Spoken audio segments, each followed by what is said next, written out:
What is going on YouTube? MrLlamaSC here, and today we're going to be having a little chat about some changes from D2 Legacy to D2R. Now I'm sure some of you have seen this post over on right here. You've seen this post about some of the changes listed, and this was kind of a pre-list prior to everything going, but I am going to talk about some additional changes I've seen, all of that stuff. So what is in Legacy that is not in Diablo 2, or that is what was not in Legacy that is now in D2R, and or vice versa if there's been changes. Number one, there's auto gold pickup, and it's actually very nice. I really love the auto gold pickup. It's a small enough radius that you have to intentionally run to the gold, but it's just nice that you don't have to like click it. Number two, there's an advanced stat screen. So I can show you guys that right here. If you go and do this, you click advanced stats, and it gives you these additional stats, your minus cold, your FCR, your hit recovery, faster run walk. Just saves you what we had to do before where you'd have to add it all up in your mind and stuff, or write it all down for what all the breakpoints were that you had. Just a nice little addition right there. Number three, we have stash size increase. If you look right here, you can see this is now a 10 by 10 stash. So it's actually a pretty big increase overall. Plus, you also get shared, shared, and shared. And so you have 3 shared stash tabs on top of a personal tab for each character. Just more stash space overall, which is really lovely. Number 4, there is a gamble refresh button. And items don't disappear when you buy one from a gamble. So if you come over here, let's say that I'm looking for a belt and I don't, see the belt. Instead of having to do this over and over until I find the belt that I want, I can just refresh like this. And then, oh, there was a belt, right? Oh, there we go. Now, additionally, you can buy an item here. And when you do, it will still exist right here. So you could buy yet another item, right?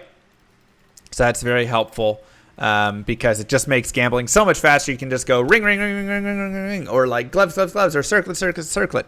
All that stuff is really nice because let's say you do want to gamble circlets, cornets, whatever stuff like that. It's going to be fantastic because now you can just spam through it. I think it actually improves the value of a gold find barbarian a little bit more. Since, hey, if you get massive gold, you can go gamble like crazy. Number 5, the Cow King kill causes lockout removed. You can now kill the Cow King. Every single time I go and run cows and kill it, everybody in my chat freaks out.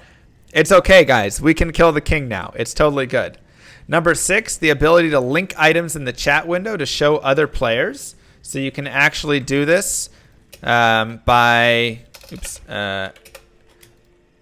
just shift clicking an item, right? And then somebody can hover over it and they can see the item that you linked in the chat. Very nice way to show stuff to everybody. Number 7, no game creation limit. We haven't run into this yet. I've been able to create games, every 30, 45 seconds and not have any of that. The only limits there's been is kind of the lockout that's just been happening with the server issues. It seems pretty okay today for me. Yesterday wasn't great for a lot of people. The first day obviously had a lot of issues, but I don't think anybody's run into a downtime from creating games. Number 9, new BattleNet, right? So they've ported all of this over to new BattleNet, so it works differently. How you have your friends list and all of that stuff, that is all integrated with everything that Blizzard has currently with new BattleNet, where a majority of their games are. Number 9, I think I said a number I skipped wrong, is no character expiration. So you don't get that character is going to expire where you have to sit in the game and wait and all of that stuff and just to like get it so it perms and all of that. Don't have to do that anymore. You make a character, it's not going to expire. Number 10, ladder only unique items unlocked for non-ladder and single player. Annie and Torch are there. They've brought down the Ubers, all of that stuff. So yes, all of the and the ladder only uniques were already in single player, but Now, non-ladder, you get all of this, which is really nice. So you no longer have to worry about that. And rune words, cube recipes, everything. Basically, there is no difference now between non-ladder and ladder in terms of what you can find, what you can make. All of that is good to go. Okay. Number 12, like I said, the endgame events are unlocked. So you can do the Ubers now in single player, as well as Uber Diablo. You sell 1 SOJ and you can spawn Uber Diablo, where you can then go kill him for an Annihilus. 13, playable on Xbox, PS Switch, blah, blah, blah, with cross progression. So yes, you can play on a console, and then you can save the character, get on your PC, and then play on the computer. There is no cross play yet, but cross save does work. There are now global servers. It's like half global servers, basically. I can't play with someone on the EU servers unless I go and change my region and then play with the person on the global servers or on the EU server. So you still have to bounce to whichever server you're going to play on, but it's basically cross-server save is the best way I can put it. No details, more details for mercenary abilities. This is very true. So if you go to hire a mercenary now, it doesn't just give you that like confusing, what is an offensive mercenary? I don't know, right? Like, what's a combat do? I don't know. Now, when you go to hire, it tells you this is what they use, and this is the aura. So you can actually see the aura of the mercenary instead of offensive, defensive, that sort of style. So a little bit more detail right there. Hold shift to compare items to the equipped items. This is, there's no green arrow, red arrow piece with all of it. It's just, you can hold shift to just look at what you have versus what is currently equipped. This is just a nice little boost for the people that like that shifting to do that side-by-side comparison. I think it's a nice little change right there. Enable loot drop names to be up all the time instead of holding Alt. This is a big one for probably the Path of Exile players, I would say. But basically, you can go to the options, and then where is it? Do you guys see it? I do like ammo count on skills. This is a very nice one. Oh, item light display. There we go. So toggle, and I can literally hands off. I just push the Alt button, and I can turn it on and off, right? So this is very nice for all the people who love having your items always displaying. I'm a holder because I'm an old school guy.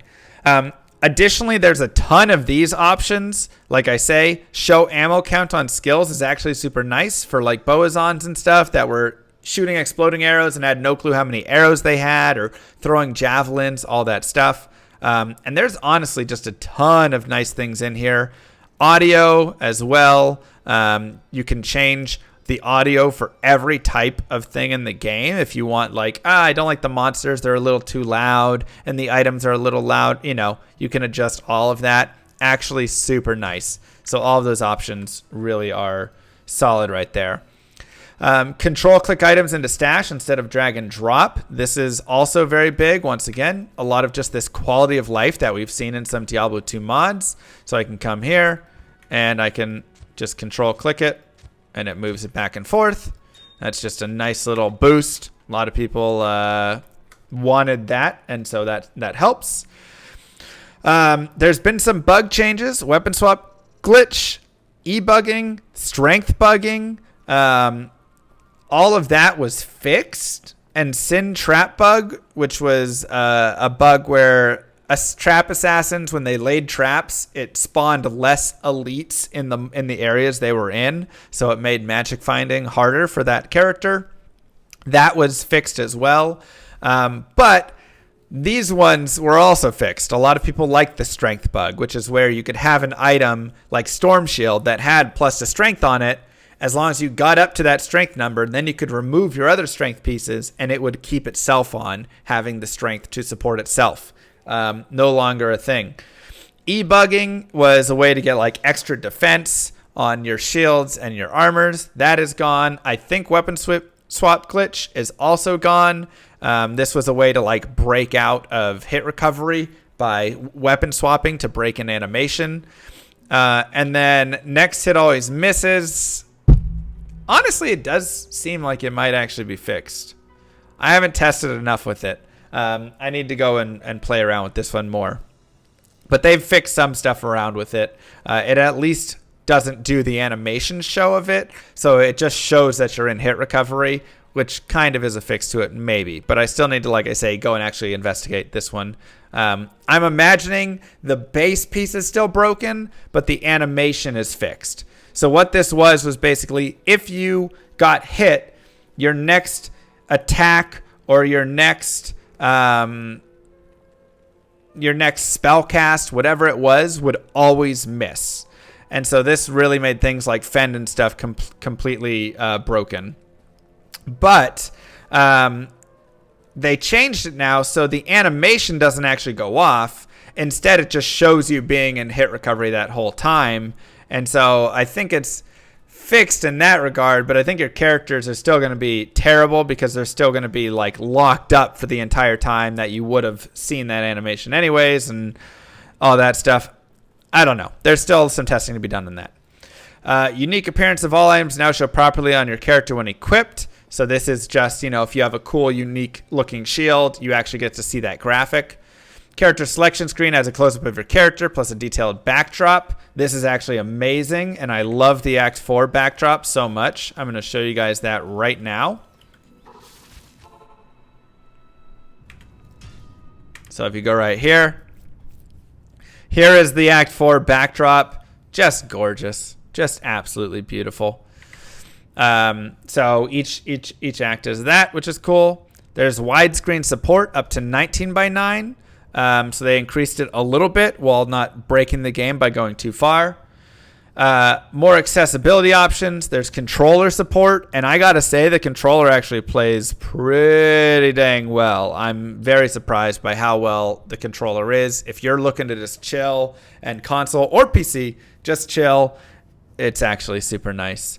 They've got colorblind, all of that stuff added in as well. TCP/IP has been removed. This is a big issue. There's been all sorts of talks on all of this, and this means no mods and all of that. So big issue, but they brought it up as security issues. Basically, they didn't want people pirating their game and all of that. So I can understand the company removing it, but it does suck because it's a massive hit to everybody that wanted all the cool online mods and everything. So maybe people will find a way to hack the game and get it anyways and then set it up so there's mods. I don't know. Not promoting it. I'm just saying maybe it'll happen. Increased overall map visibility. So they improved the overall just map visibility for a lot of the pieces. And this is one you can just see more. But it's just like a wider range for everything. Minimap, they've fixed a lot of the minimap stuff where people were having issues with, like, from beta at least, where they could see the pink screen, like they couldn't see the doors and things. Now all the doors are very clear, all of that stuff. Completely new graphics engine with remastered cinematics. Obviously, it's amazing. Optional toggle for mistext to appear when you're attacking a monster with melee and stuff. Added an in-game clock for those of you who want to actually see what time it is. And then some other changes. So now I'm going to get into MrLlama's changes. Let me go here. Properties. Notepad. Oh, it's not going to let me do that. All right. I'm just going to add a text source. Properties. So these are things that I have noticed that have been different. Number one, buying potions is different. You can actually do a spam potion buy by holding enter and then clicking as fast as you want right there for all of your potions. Right? So you can just hold enter. And this is an insanely fast way to buy potions. It's even faster than the old school way right there. It goes really quick. Because online it was hard to buy potions, but that is very fast. Number 2, Cold Mastery is breaking immunities. This is actually a massive issue. That is it a bug? Is it a feature? Do we know? I don't know. Let me go to a hell game though and show you guys. Not sure if it's a bug or if it's some sort of new feature that they've added in, because they've changed a couple other things. But basically, when I do cold damage and there are cold immune monsters like this, I should not be able to do any damage to them. But I can kill cold immune monsters now because I have minus cold res from my cold mastery. So normally that's not supposed to do any piercing, and I would imagine it's a bug because it still says they're immune to cold, and yet it's piercing there. So probably a bug. It's not every cold immune that you can kill, and it depends on how many points you have in cold mastery, because the more points in cold mastery that you have, the more that you're going to minus the res and the chance that you can break it. So for instance, I don't do any damage to these guys, right? The enslaves up here, I don't damage them because they have even more cold immunity. So it seems like it's working like Conviction or lower res, where it does the penaltied amount of, the 1/5 of cold immune dropping, but then it can actually break and be a mess and whatever. The third thing, there is now lower resistance in the Chaos Sanctuary. I don't think people understand how insane that is. That's never been a thing before. There used to be Iron Maiden when we were growing up, and then they removed that because it was wrecking melee characters. But now there is lower resist curse. So you literally go, and if you get cursed, I think it's minus 65 all res if you get hit with it. That seems just like a new thing they added to make the Chaos Sanctuary harder, I guess. It's not like a super common curse in there, but it does exist, and it's crazy. The fourth one is monsters damaging slightly different. It's hard to say. Some areas feel different in the HP and damage of monsters. Some places it feels like they're doing way too much. I felt like Nightmare Chaos felt a lot harder, and some other areas like Nightmare Duriel and Isual were super tanky. It was crazy. Maybe Hell. But then like other areas felt a little bit easier. Like maybe the Hell Chaos was maybe a little easier than normal and stuff. So it feels like there's maybe some differences in how all of the monsters' health and damage is. And then also things like tick rate. I feel like Firewall does a lot more damage. But I also think like Inferno from the Pit Lords does a lot more damage as well. So it feels like tick rate has improved damage in a lot of ways, and it kind of changes some stuff up right there. The Forge works differently now if you're in a party. So it's only whoever hits the Forge that gets the quest. Before, if you were all in Act 4 going around, blah, blah, blah, and the one dude did the Forge and you're all there, then everybody gets screwed by that, and they don't get a rune drop. Now it's purely whoever hits it, they get their one rune, their one perfect gem, their two flawless, and their one regular gem. And that is it. Everybody else just gets quest cannot be completed. So that's really good. The Herodic Cube doesn't identify items when you go identify from Cain. I'm guessing this is a bug, but maybe it's some new feature change as well. And then a massive issue is you cannot put throw on your main hand right here, which really sucks because for a lot of characters, they don't want to attack. This was our like walk only feature since the game doesn't have a walk only. And so that people wanted to put throw there so that your character wouldn't go up and swing really slowly because they're a caster or whatever character. So you can no longer do that. So that can hurt a little bit right there. And so that's really been the changes that I have seen. so far through like the game. I mean, there's a lot of probably other tiny ones. Telekinesis is a massive one, actually. Telekinesis is broken. So it's busted in like 5 billion ways. If you telekinesis the Ancients, it bugs. If you telekinesis the Orifice in Act 2, it'll open it, but it's broken right there. If you telekinesis, you can telekinesis a portal when you're outside, which wasn't supposed to happen. You're only supposed to be able to telekinesis blue portals from inside and like waypoints and stuff. No portal should be telekinesis from outside. And red portals could never be telekinesis before, and now you can telekinesis them from both sides. So that's also kind of broken. Also, it feels like the radius of the portals is wider as well than before. Feels like they're just bigger overall.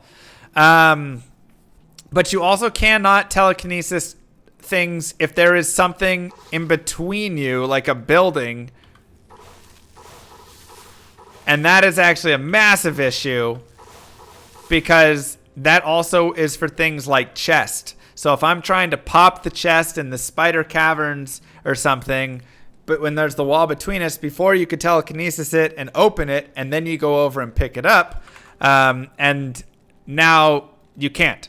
And that's actually just a massive difference overall. Yeah, big changes right there. Telekinesis is very broken in a lot of ways. It locks up the game in many ways, and it just interacts very differently.